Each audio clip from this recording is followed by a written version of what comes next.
Is that the first time you've taken the board off at the end of a match? I know you've just had to say. I don't win many matches, you know. Oh, you do.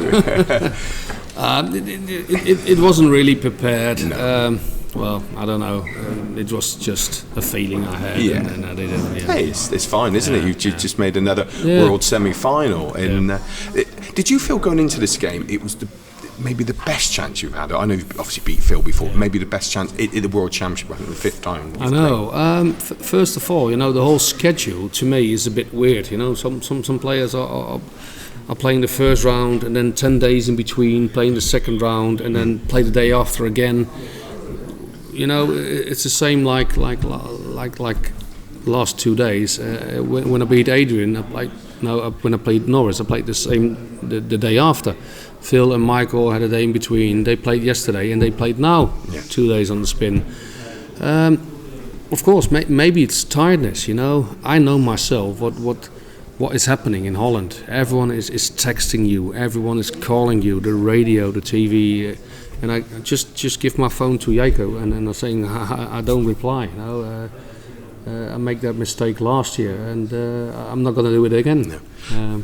I mean, the players you beat, you mentioned, that's great preparation going in. If you need any help to play the greatest player in the world, it's the fact that you beat a 2 times world champion, you beat the greatest ever. It helps. I know what I can do, pal. I know I can win.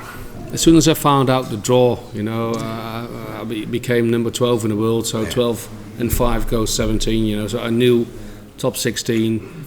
I'm playing 80. The winner of that game plays Phil. The winner of that game plays probably Michael. What was your response when you seen that? Was it that or? Yeah, well, I think I felt like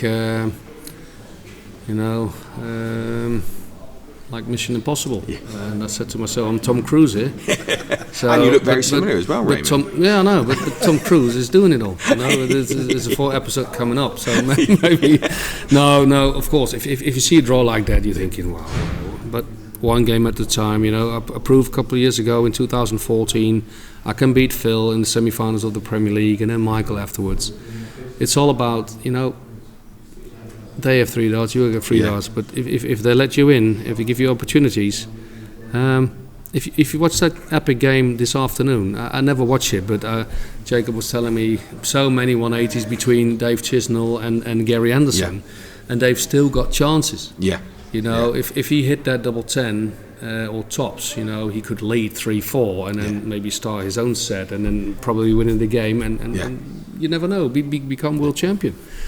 It's all about taking your chances, and if you don't take your chances, there is always someone who take you out easy. And if there's one player at one venue, it perhaps is Raymond van Barneveld, because you do seem to enjoy it on the big stage there. It's obviously your favourite tournament, but what is it about it? Is it just timing? Do you like Christmas? That's what it is, isn't it? Christmas at home, that's no, I can't explain. You know, I pick every year. I pick a couple of tournaments. I want to do well. That's always the Premier League. That's the World Cup of Darts, and that's the World Championship.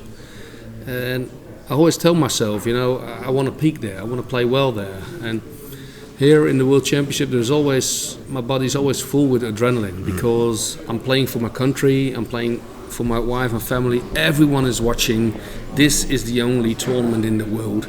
People are replying. They're texting. A lot of football players, a couple of friends. Tony Kroos from Real Madrid. He's texting me, "Come on, Ray, you can do this. Come over to Real Madrid." And everyone is watching this because this is the big one. I've been told that Daniel Radcliffe is want to come over. You know, Harry Potter wants to come here. You know, so that's amazing. You know, we in the past we had the prince of.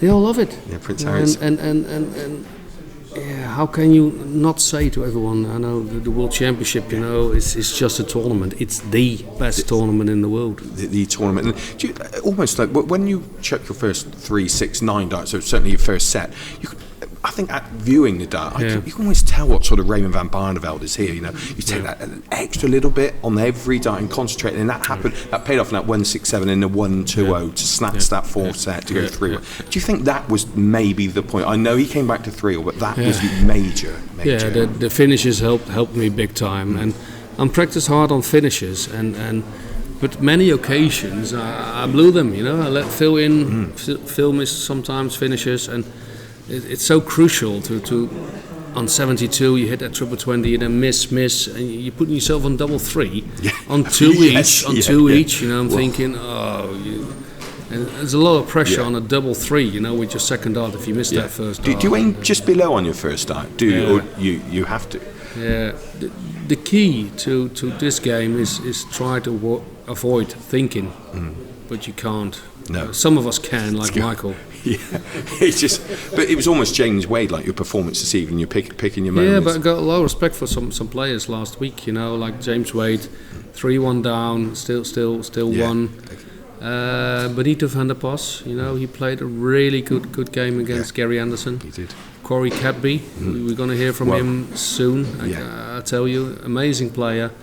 And sometimes it's a bit weird if you watch games at home and you see that Corey Cadby, you see playing Joe Cullen, amazing game. Yeah. Joe goes through, and then suddenly he's nowhere against Adrian Lewis. I'm thinking, how is this possible? Yeah. So it's so hard to keep your concentration every single round because everyone is above you. Everyone puts you under pressure. The local newspapers, the radio, people, friends, everyone is there. And I'm here for many years, so I can handle it. Phil can handle it. Gary, Michael, we all can handle it. But for those kind of players, it's new. It's strange and costs you energy. And tomorrow evening, you said you might be spend a bit of time with Michael in the family. Will you talk darts, or darts talk people? Tomorrow? Yeah. I think me and Michael and his lovely wife and Sylvia and Jacob, we go out for a meal. Yeah. Yeah, we're good friends. We're really good friends. But will you talk darts at all? Is that off? No, I don't think so. No. I don't wish him all the best in next year. No, that's right. And no putting any extra spicy stuff in his career, anything. Thank you, Raymond. Congratulations.